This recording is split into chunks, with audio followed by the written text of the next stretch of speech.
Good morning, playmates. How the devil are you doing this fine day? Straight over into the chat. Have you ever thought of updating the welcome names? Dan, if you have any suggestions, I'm more than happy to do that. I have a button here. I can show it to you. Bear with me a second. I'll see if we can do it. There you are. I've got a little button there. You can see the letters there. I think up here, that's Ken there. That's Gary. That's Dan. That's Jim right there, and Jim has just arrived. So watch. No, I was in the wrong place. Bear with me a second. Let me. That was a terrible demonstration. Let me put that there and put that there, and there's Jim's welcome. Good morning, Jim. So yes, if you've got any other suggestions for welcome names, I'm more than happy to do that. I have changed them once or twice over the years. Listen, I'm open to offers. Good morning to Chris Ford, who says, good morning to the great and grateful heroes of demolition. I think that's us. Who else do we have here? There's Dan Cullen, who I think he was first off the mark this morning. Well, I was first off the mark, but he was here at 9:54. Gary Muirhead wasn't far behind him at 9:58. Good morning, everybody. Happy Friday. Short week this week. Yeah, it is a short week. Threw me a bit. I was actually putting together my weekend newsletter, it normally has 5 items on it, one for each day of the week as a bit of a recap. And I only had 4, and I couldn't think why. And then I remembered it was a short week. That explains it. While we're getting everybody in the house, did anyone watch the news last night with whoever he was, the British ambassador in the White House, talking about the trade deal that the UK has struck with America?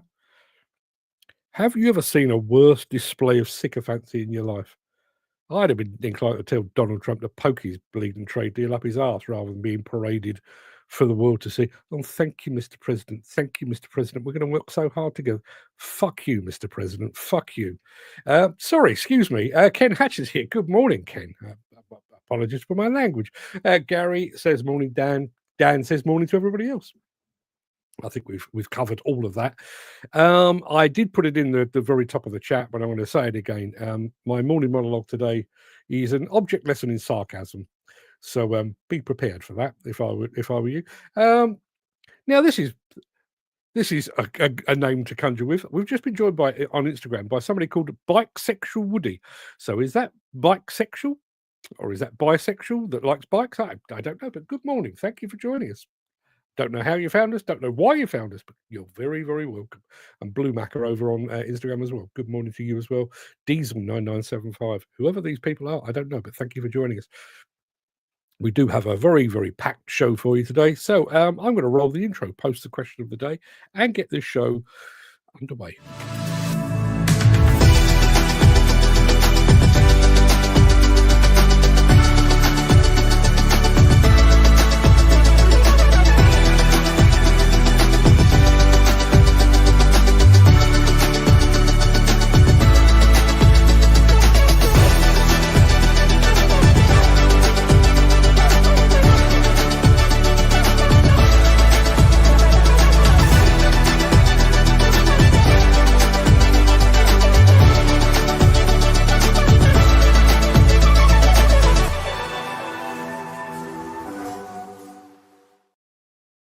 I will explain the question of the day because it hasn't come out properly. It is you've got the opportunity to ban one item of PPE or one machine forever. Never get to see it or use it again. What are you getting rid of? I'll clarify that in a second, but it didn't come through properly. It is Friday, the 9th of May. Good morning to Mark Whiting, who's just joined us, by the way. Welcome to the Breakfast Show. I am your host, Mark Anthony, the Walrus of Demolition, the Lord High Chancellor of live streaming, and the new ambassador to America. It is in today's super safe show. Let me do that again. In today's super safe show, Caterpillar's MineStar safety solutions case will change your perception on accident avoidance. We're taking John Deere's new Tele Lift loader for a spin, and in our latest Bauma stand tour, we're walking among the Hyundais. Plus, in Mark's morning monologue today.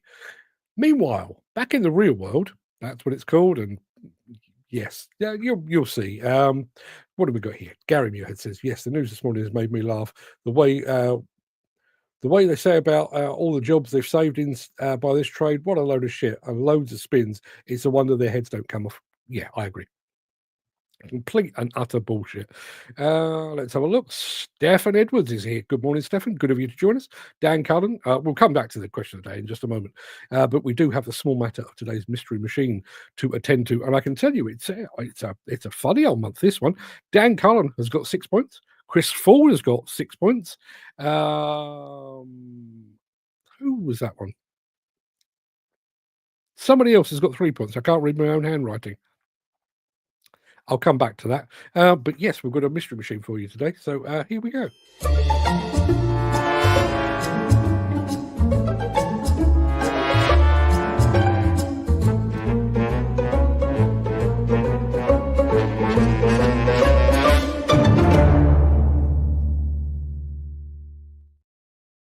Right, mystery machine looks like that.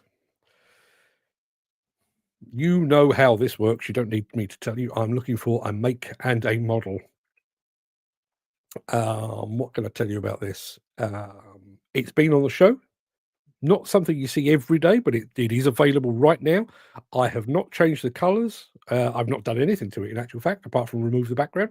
This is available today. You could go out and buy one right here, right now, if you wanted to. Is that enough of a clue? Let us know. What have we got in the chat?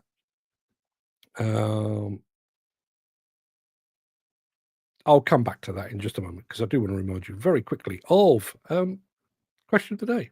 And this time it's written correctly.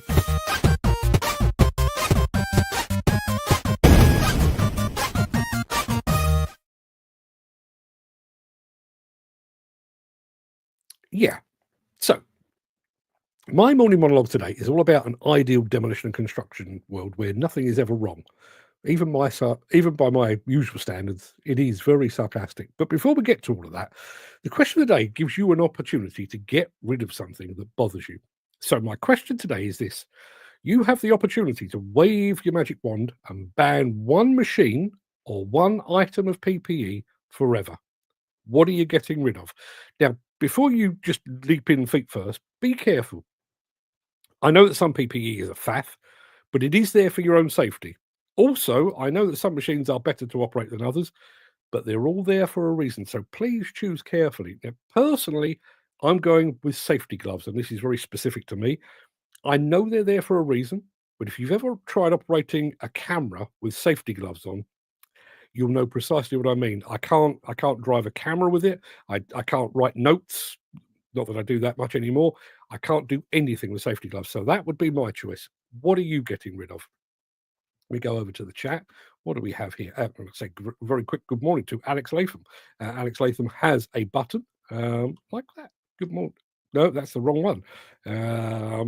This is Alex. That's the trouble with putting the initials on them. So, question of the day. Dan Cullen has swooped in and said, long sleeve tops in summer. Yeah. We Dan, you and I talked about this last Saturday, didn't we? I know this is a regulation, and I realise people get very excited about long sleeved shirts and long sleeve tops in the summer for added protection. I'm wearing. It looks like denim. I think they call this a chambray shirt today. Even if I roll the sleeves down, what exact protection is this going to provide me? Might keep the sun's rays off me, but bit of a tan on the forearms, not going to bother anyone too much. It's hardly a health and safety thing, is it? So why the long sleeves? Is it going to save you from a jagged piece of metal or a bit of falling debris? I don't think so. So Dan, I can see exactly where you're coming from. Let me go back to the mystery machine because we have some guesses on that. Dan has gone for the Cat 2503. It is not one of those. Ken is not getting rid of anything. He loves his safety gear. But fair play to you. I guess too, in some ways, it becomes part. I mean, if I get in a car now, bearing in mind I learned to drive when well, no, let me wind back. I used to travel in a car with my dad before seatbelts were compulsory. So I remember the freedom of not having to lock, clunk and click at every trip and all that kind of stuff. But it feels weird to me. If I get in a car now and don't put my seatbelt on, even if I'm a passenger or if I'm in the back seat as a taxi or something like that, if I've not got a seatbelt on, it feels weird. It feels weird. I guess you've got the same thing with PPE. If you turn up and you've not got a hard hat, you've not got your sight boots on, you've not got your high vis on, it probably does feel a bit weird. So saying that, please let me know. Jim Turner is in on this. Let me go back to full screen. Question 8. Long sleeve viz vests and heavy cotton trousers worked for a crowd that made us wear both all the time. It's just not. And again, I did mention the fact that Dan and I spoke about these sort of things. Bearing in mind the time that you arrive for work, I don't know, let's say you're on site at 7:30, something like that, and you have basically got to get from your car to your machine or from the site office to your machine. There's no work going on. Some of you are not in demolition, you're in construction, so there's nothing above your head or anything like that. So you are basically going to sit in a ROPS, FOPS air-conditioned cab where it's not compulsory to wear a hard hat, but you are expected to have sight boots, glasses, gloves, high vis, possibly high vis trousers as well, to get in your machine where none of those serve any purpose. And yet you go to some places, Japan being a prime example, they wear overalls, but they get in their machines and the hard hat comes off and they are sat there wearing a pair of carpet slippers. Are they coming to any harm? Just asking for a friend. Let's have a look. Who else do we have here? Lou Carney. Lou, haven't seen you for ages. Morning. First one for ages. Haven't had to be somewhere. Fantastic. Missed you all. Lou, it's not been the same without you. We had on your behalf, we actually had male strippers all of last week because we know that you like that sort of thing in the hope that you would come back. We didn't enjoy it quite so much, but you'd have loved it. Obviously, none of that is true. Going back to the mystery machine, what do we got? Dan Cullen reckons it could be a John Deere 332G. It is not. Dan is also going for a Bobcat 576. None of those things. Dan Collins going for the Bobcat S76. It's not. I'll show you a bit more in a moment. But Ken says, correct. I feel I feel like I need my hard hat on in the house sometimes, missing from my head. Yeah, funnily enough, I mean, I realise it's not a hard hat, but I sit here basically because there's a light above my head and it's glints on the bald spot, which is getting bigger. It's more like a solar panel these days. So I wear a hat to do this show. When I sit down at this desk and I've not got a hat on, which is often the case first thing in the morning, feels weird. Does feel weird. You're dead right. Ken rather says some drivers get in and out of the cab though. They do. They do. I'm just saying. I'm just saying. Is it overkill? Is it overkill? What else do we have here? Dan Cullen. I'm going to go back to the mystery machine in a sec. Unbelievable. High vis in the cab, reflection on windows, unbelievable. And on site, I'm told all windows must be closed. Fine if you've got a decent set of air conditioning. Not so great if you haven't. Chris says PPE is a necessary item and should be worn as required, not just to make someone happy. It's a fair comment. Gary Muirhead, question today. We were once asked to wear safety glasses, hard hat, and gloves when inside a ROPS Fobs cab when operating the machine. He was told to do one. I don't think we tell people to do one anywhere near enough. Who was it said that? I think it may have been Helen Mirren. Pardon my language, but Helen Mirren was asked. I mean, what is Helen Mirren now? In her 70s, I suppose. Was asked, "Do you have any regrets?" And she says, "Yes. I wish I'd told more people to fuck off." I know exactly what she means. Lou says, "Good job I wasn't around. If it was Tom Hardy, however, now that's a whole different ballgame." Got to be honest, if it was Tom Hardy getting his kit off, I'd probably tune in for that as well. But that's a whole other story. Jim, on the subject of hard hats, I can never understand folks sitting in a machine with a hard hat on. Mine comes off the second I enter the cab. Yeah, you and me both. I do remember. Well,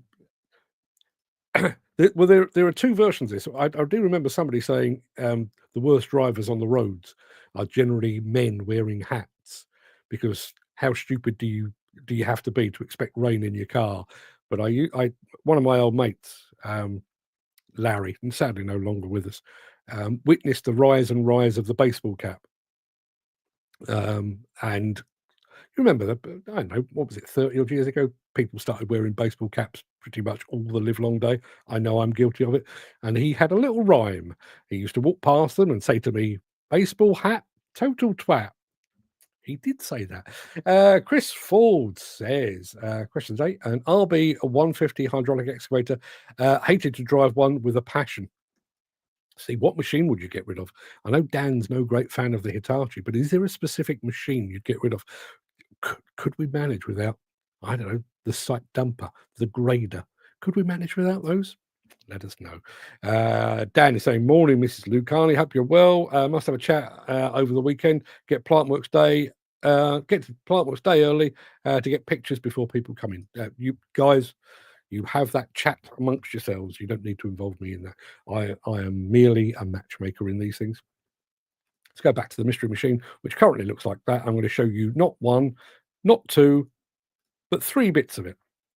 Make a model if you would be so kind. See what you can come up with. And I'm going to say good morning to Joe Brown Construction Company, all the way from the mighty US of A, where we now have a remarkable trade deal. Joe Brown Construction Company, you and I are now like brothers, thanks to nothing, basically. Yes, let's get on with the show, shall we? We're off mining in a moment in a safe manner. Back after this.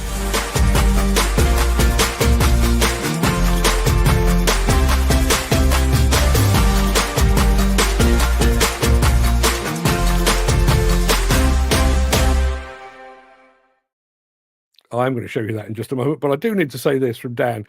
Question of the day, I'd get rid of Hyundai and Hitachi. You might not enjoy our walk around in Bauma then today, because we're touring the Hyundai stand. I can only apologise.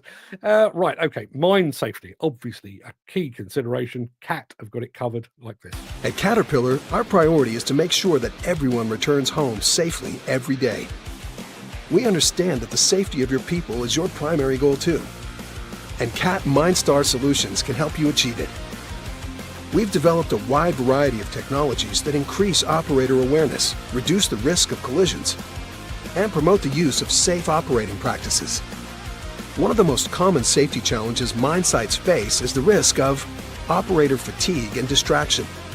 Our fatigue risk management approach can help you identify the threat fatigue and distraction pose to your operation and what Cat MineStar Solutions can do to help mitigate it.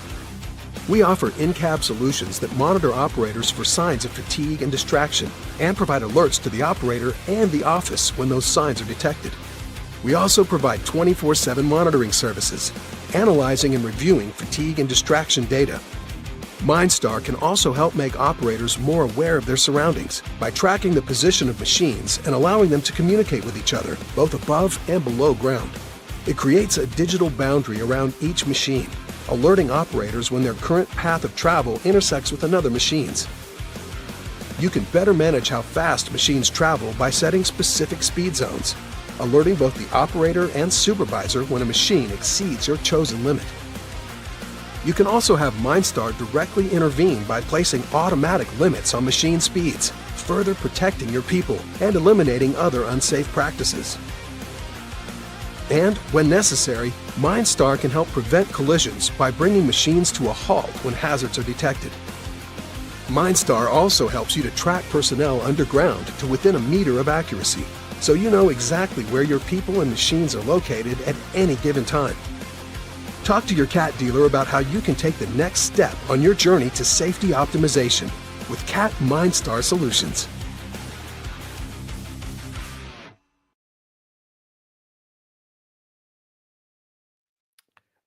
I'll come back to that in just a moment. Going to say good morning to Tristan Mays, who's just joined us over on Instagram. He says, morning, Mark. Hope you're well. What have I missed? Well, as always, you've arrived. What is the time now? We're 21 minutes in. First 10 minutes, it was basically free money and dancing girls. You've missed it again. You snooze, you lose, mate. That's the way it works. If you're not here on time, that's where it all falls apart. Gary Muirhead, getting rid of machines. A Pocklane excavator, absolutely terrible thing to operate. Not great to operate, but they did look nice, didn't they? Did you have the red and white? I'm assuming you probably did. Going back to the mystery machine, Dan Cullen is going for a Cat 242D3. It is not one of those.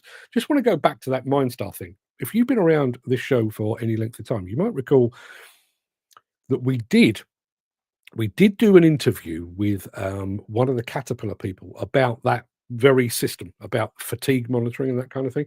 And he told a story. There is a podcast about this somewhere, which if anybody's interested, let me know and I'll go and dig it out. But we did a podcast and he was recounting a story in a mine in America where a guy had been noticed. They were doing a pre-start safety briefing, and they noticed that one of the young guys had literally fallen asleep. Didn't think too much of it. Mid-morning, he had a near miss. His truck was going one way, another truck was going the other way, and they very, very nearly collided. But still, nobody said anything. And then ultimately, there was a coming together. Thankfully, nobody was killed. I think there were some minor injuries, but there was a coming together. And it turned out the guy had basically fallen asleep at the wheel. But it was only after they'd actually interviewed him, it turned out that he'd been at the hospital the night before, where his wife had suffered a miscarriage.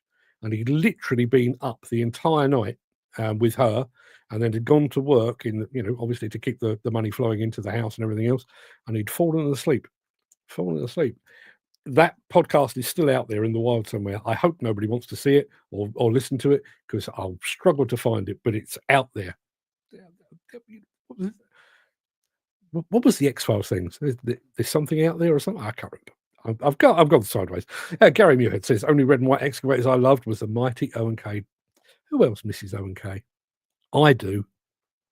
Right, okay, going back to the mystery machine. The mystery machine looks like that at present. We have had, we've already covered that one. That's Dan, 242D3 from the mighty Caterpillar. The SK820-5 from the equally mighty Komatsu. It's not that either, and it's not a Shandong M630-70. Let me show you a smidge more. There you are. Please, let me remind you, I have not played with the colours at all. That is as nature intended. That's how it rolled off the production line. What is it? Make a model. And Tristan Mays said, damn the bloody night shift. Well, see, maybe we should do a nighttime show and have the dancing, the break fast show after dark. That rings a bell. We used to do that. Speaking of which, Dan Cullen asked before we actually started the show today, any thoughts about bringing back the Saturday show? I've got to be honest with you.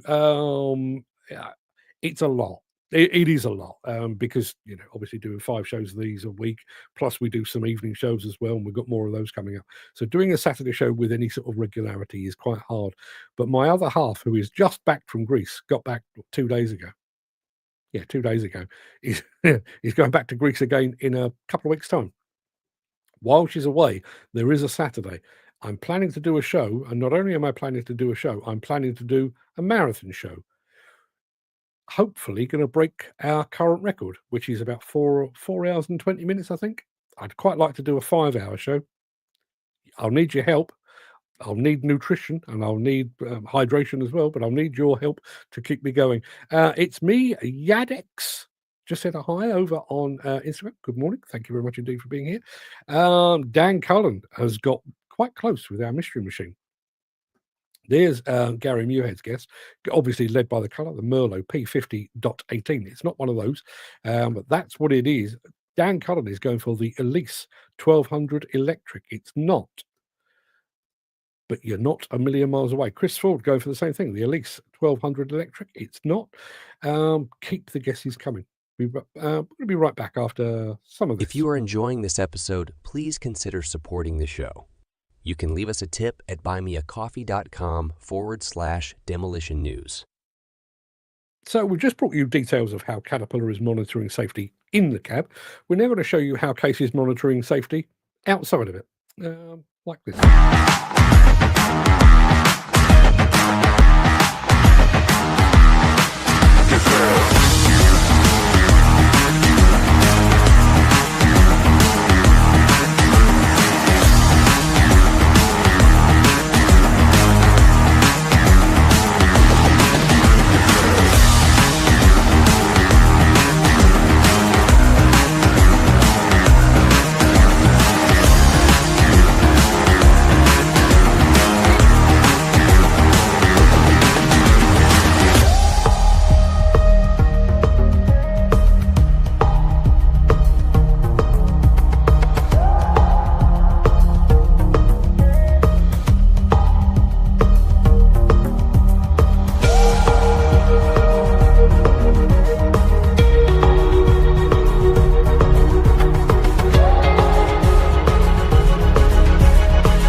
Pretty smart. Enjoyed that. We do have a winner. We do have a winner.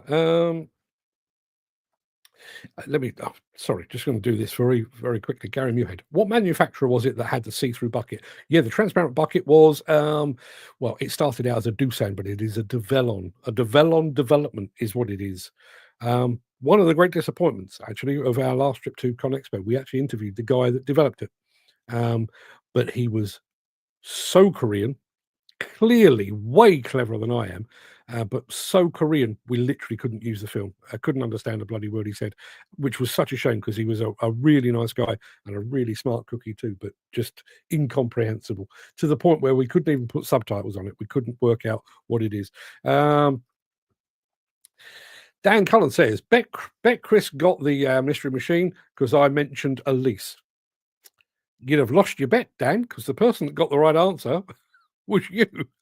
It was the Elise 900. It's actually a machine from a company called First Green, and it is the Elise 900, and I can show it to you in all its green glory. It is all electric. It is the Elise 900 from First Green. Dan Cullen, your 3 points are on the board. Well done, gentlemen, as always. Never worked out how you guys get these things. I really do. Bearing in mind, I do this.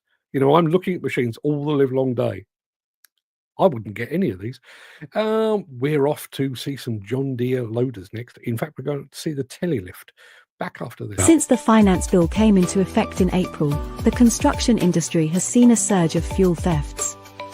The rising cost of living has placed an additional risk of theft by employees and contractors, as well as opportunistic thieves. By using diesel dye and placing warnings of its use, you are sending a clear message that this is your fuel.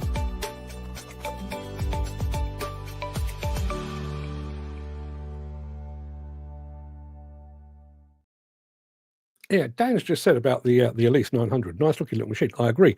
One of the things that I was most impressed with by that, and there's a couple, I'm trying to remember the name of the other one.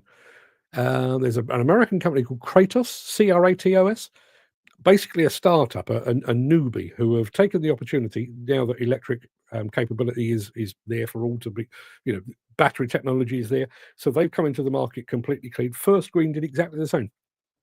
It's allowed newcomers to come into the market. I don't think there's anything wrong with that. Whether they'll ever take over the world, well, remains to be seen. But I think it does.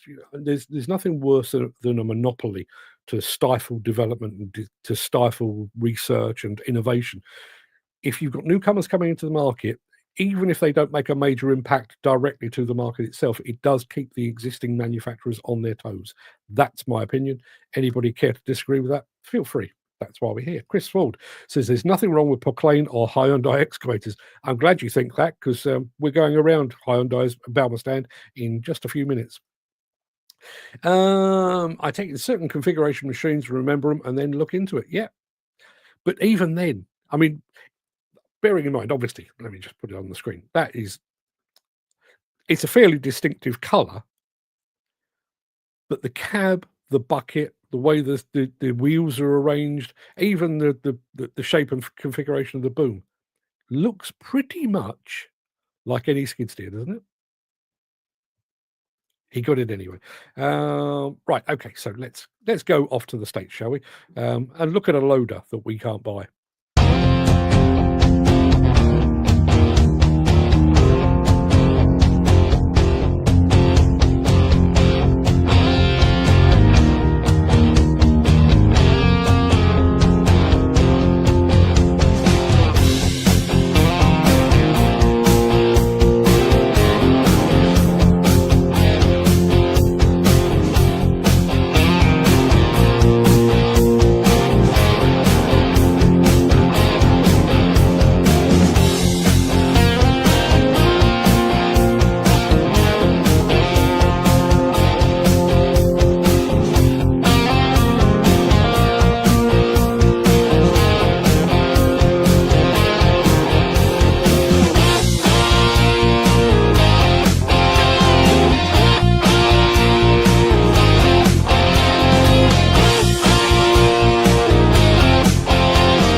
tiny little machine. I think you'll agree. Trouble is, you need to live in America to buy one. Let's have a look. Dan Cullen is on his way out the door. He says, have a bloody fantastic weekend, guys. He also says, see you on Monday for more of this fantastic show. Well done. It's great and addictive. Love it. Thank you, Dan. I'd be stuck in Timbuktu with me facing the floor every day only for this show. Dan, we admire your dedication. Not sure I would, but there we are. We've got one more film to show you before I get all sarky. So, yeah, back after this.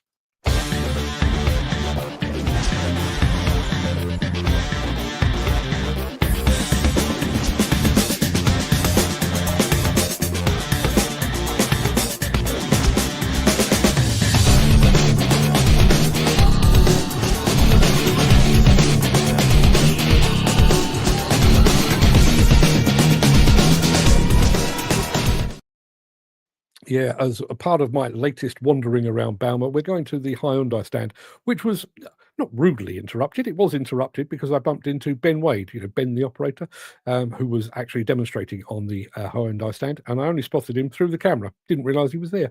So here's my stroll among the Hyundais. Right, welcome back to the Breakfast Show at Bauma. We're actually on the Liebherr stand again. But we're not headed there. We're actually heading over to Hyundai, which is right in front of me. So give me a second, I'll spin the camera around and you can take a look for yourself.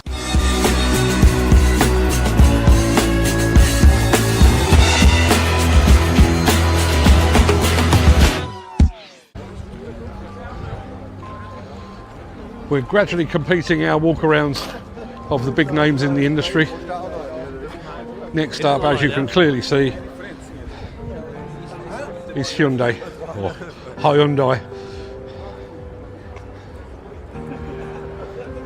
Another mammoth stand.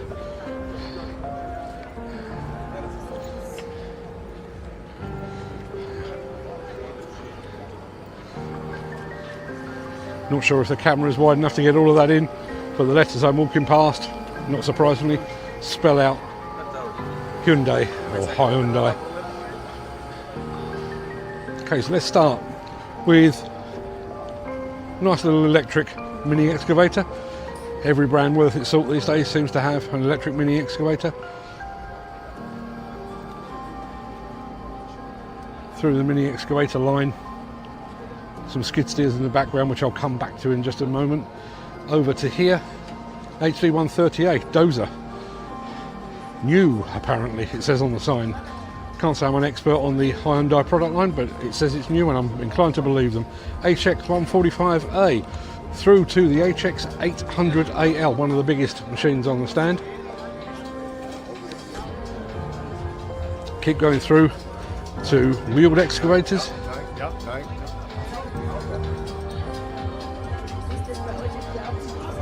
Familiar green colour from Hyundai, denoting its environmental credentials. There's the stand. Let's go through here, back out the other way.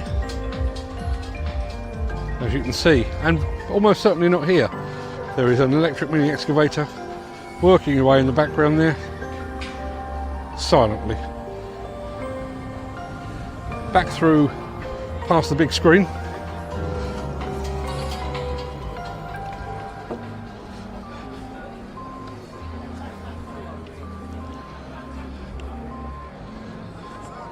I promised you skid steers, and skid steers you will have.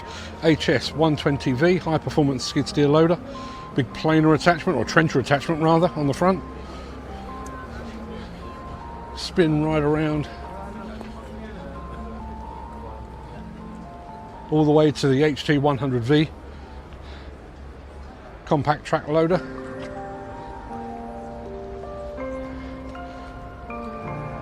And we're going all electric. HX 230E for electric. But here's a clue for something else that's on the stand.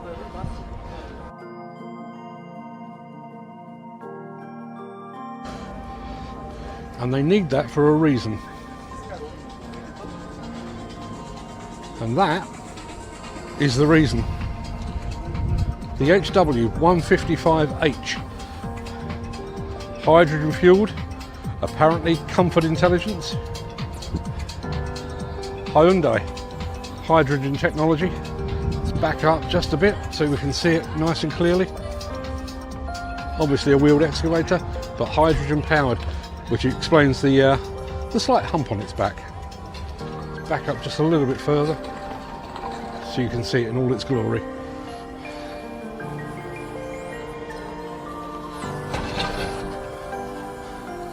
And we're back round to the mini excavator, and there is a certain Ben Wade in the cab. Yeah. Hey Ben, how you doing? Slightly distracted there by young Ben Wade, who's obviously been on the Breakfast show in the past, but that is the star of the show as far as Hyundai are concerned. It's got its own arena, and that is the HX 400, which, as you can see, has got one hell of a demolition tool on it, and a bit of oil quick as well, just for good measure.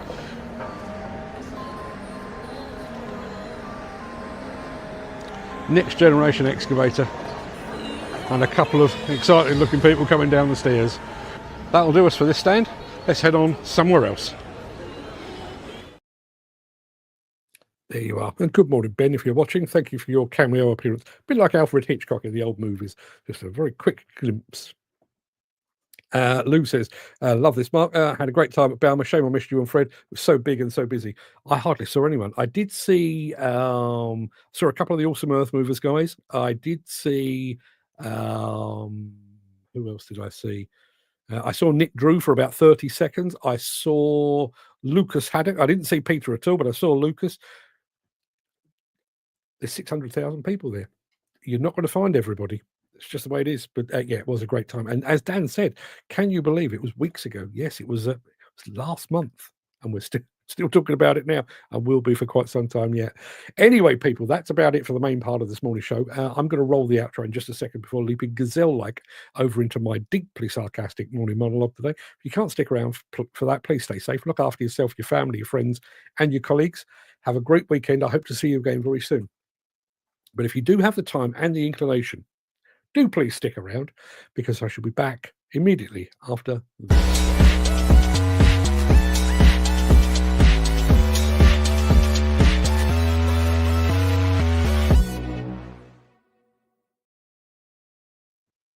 Imagine turning on the TV news and being greeted with a smiling presenter.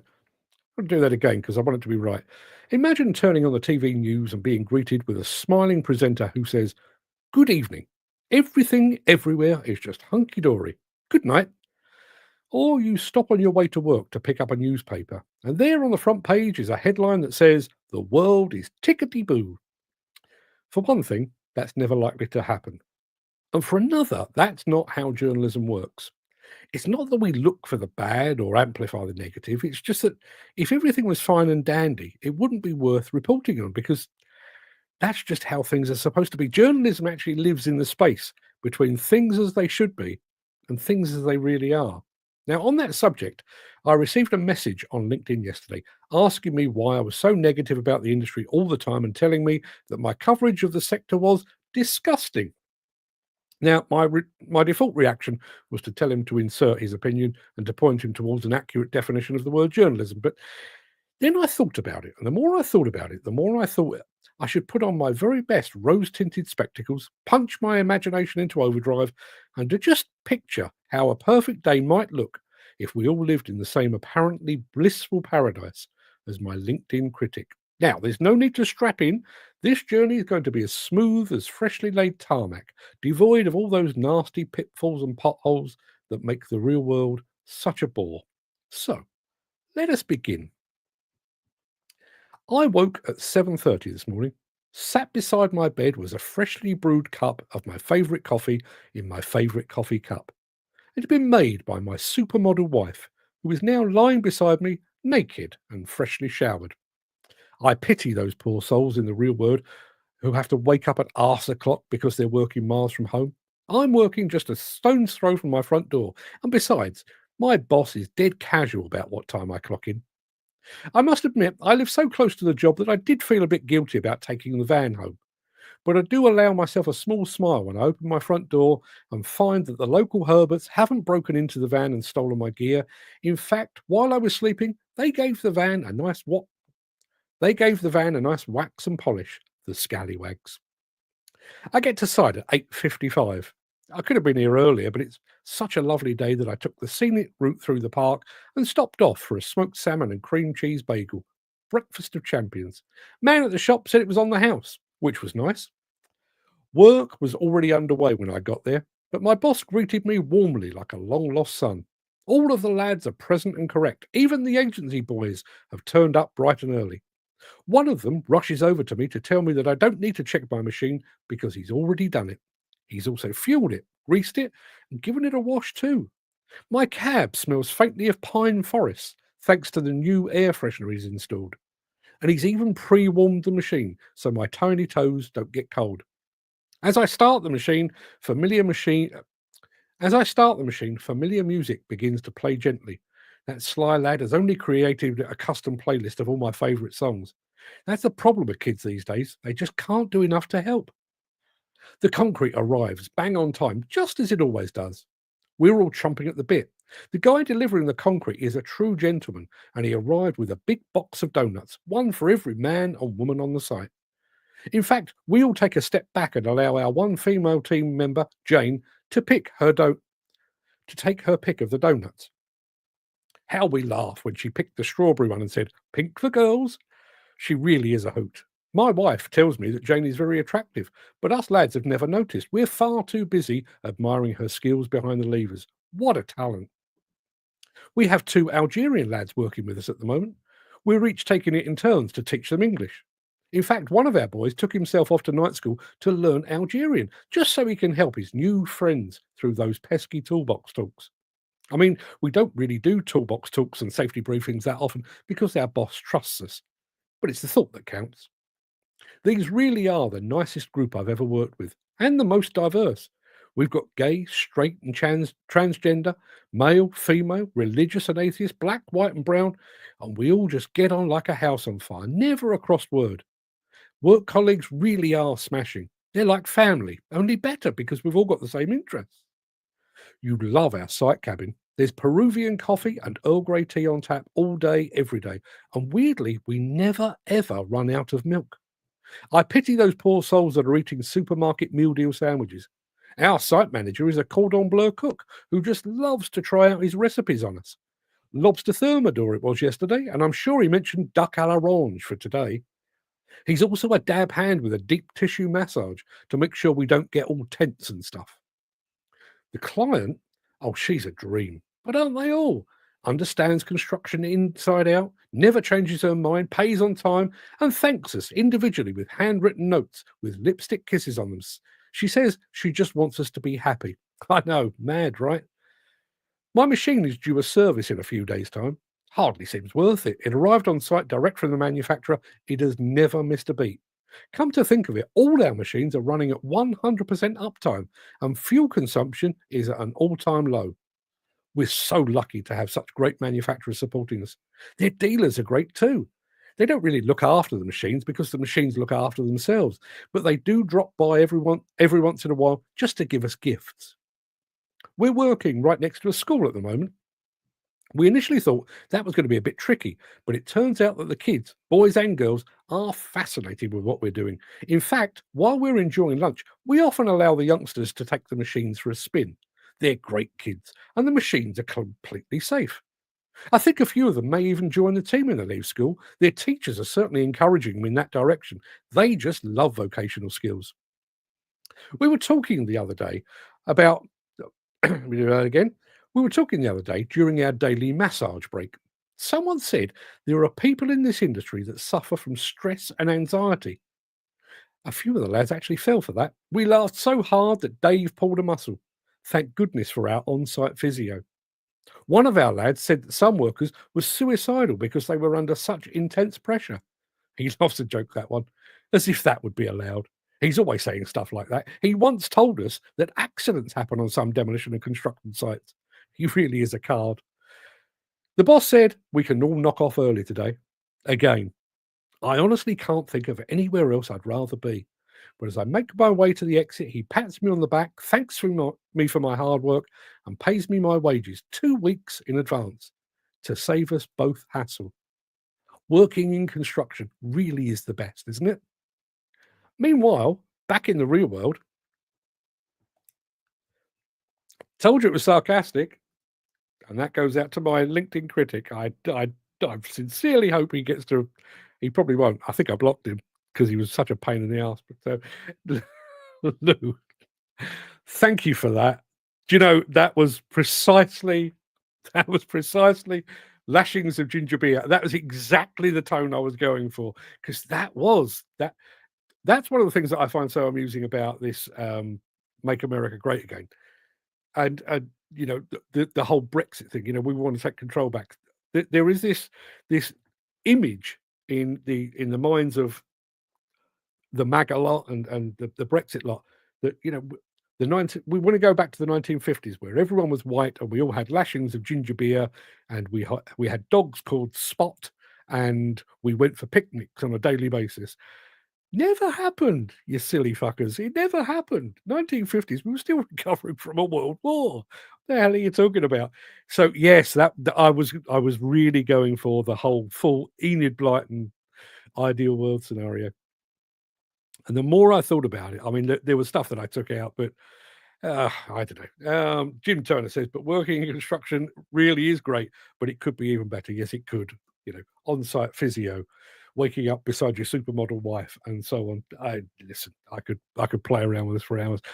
You might, if you get 2 minutes, have a look. I've got like a family-friendly thumbnail for this when it appears on Demolition Insider on our Substack and also on LinkedIn. But there's a slightly, you can only get away with so much, but there's a slightly more saucy version over on YouTube, or there will be when 11 o'clock rolls around. So you might want to go and take a look at that. But there was a point, and I must admit, I was quite proud of the expression that I came up with. I'll read it to you again when I can find it. Yeah, journalism lives in the space between things as they are, as they should be, and things as they really are. That is exactly the point, and I do think people miss that point. You know, I get criticism for being overly negative, and listen, sometimes I am overly negative. But can you imagine tuning into this show or picking up the latest issue of Earth Movers magazine or the latest edition of Construction News and reading? Everything's fantastic. You know, it's been 15 years since we last had an accident on site. Mental health is now tickety-boo. All the sites are 50% male, 50% female. We're friendly to our foreign visitors. Transgender, not a problem. You know, we're all about that. It's not the real world. And all the time it's not the real world. That's where journalism exists. It's holding up a mirror and saying, this is a thing that we're saying. This is the thing that's really happening, and the gap there, that's where I work. That's my niche right there, the bit between things as they should be and things as they really are. I was quite proud of that sentence. As I say, all largely meaningless, but again, you know, even when you think about the reporting of all things political, you know, as I say, I do spend a lot of time studying American politics because it is quite, well, partly entertaining and part terrifying. But when you look at that, you know, here's what Donald Trump is saying. Here's what's happening in the real world. You know, we're doing all these deals and tariffs are working. Actually, your economy's in the toilet, mate. And where journalism exists is in between there. That's what I'm saying. Dan Khan says that was fantastic. Thank you, Dan. Thank you very much indeed. You will be able to read that back probably better than I read it because I've stumbled over my words a few times there. I was far too amused by my own ramblings. I think that was my problem. I think that pretty much wraps us up for the day, actually. I'm going to go. Can I make a recap out of this, given the fact that the chat is so quiet? Probably not. I'll run it through and see what I can come up with. But this will be available. I'm assuming you know this. This show, when this show finishes, you can watch it back on YouTube and on Facebook and on Instagram.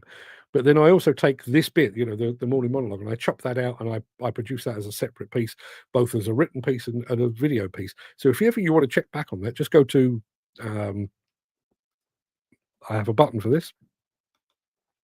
Go over to Demolition Insider on Substack or go to my LinkedIn page. You can find all of this stuff again. You can, if there's something that triggered a thought in your own head, or you want to share it with friends or colleagues, family members, your mum, whatever it might be, it's all there. It's all there, ready for you to be doing stuff. Chris Ford says he's listening, doing paperwork. I do remember Lou Carney actually describing the show as like The Archers. She has it on in the background while she's doing something far more important. That's kind of what we're aiming for. I mean, I do appreciate the Kens and the Garys and the Dans that turn up to literally sit here and watch and sort of hang on every word. But it is good background. It is good background. Jim says he's going to see someone's plant collection tomorrow, so might have some footage if there's any machines working. Fantastic. We're always keen on that kind of thing, even if there's not machines working.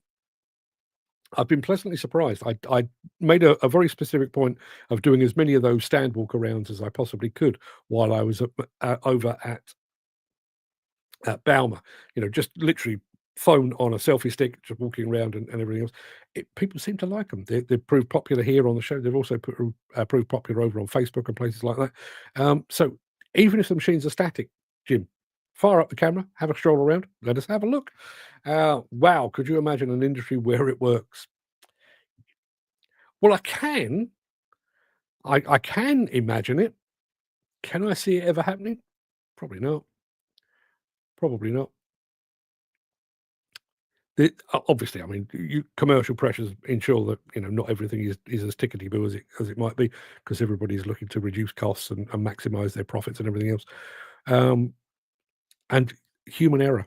You'll always have human error. There, as much as I would like to report one day that there's been no accidents or certainly no fatalities during a given year, human error. People do have accidents. I've tripped over curbstones before now. My fault, wasn't looking where I was going. It happens. I don't think you'll ever actually outlaw that. I had a little thought when you mentioned lying in bed with a supermodel wife. Think I paid the right bill. Yeah, I'm going to be honest. If you woke up to coffee from your supermodel wife who was laying there freshly showered and naked, you're going to be late for work, aren't you? Let's be honest. You're going to be a bit late. There will have been leaves on the line again or something like that. It's a club AGM, not a show as such, so I'm not sure what's happening yet. Well, as I say, if you've got a camera with you and there's some old kit, aim your camera at it. Have a stroll around. Do a commentary while you're there.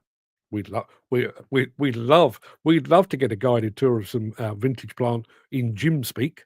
Yes, Jim speak. I send it to me early, and I'll put subtitles on it so the rest of the world can understand what you're saying. If I can fathom what you're saying. Anywho, people, go and have a fantastic day. Have a fantastic weekend. Looks like the weather might be kind, so enjoy yourselves. I'll be back. When will I be back? I'll be back on Monday.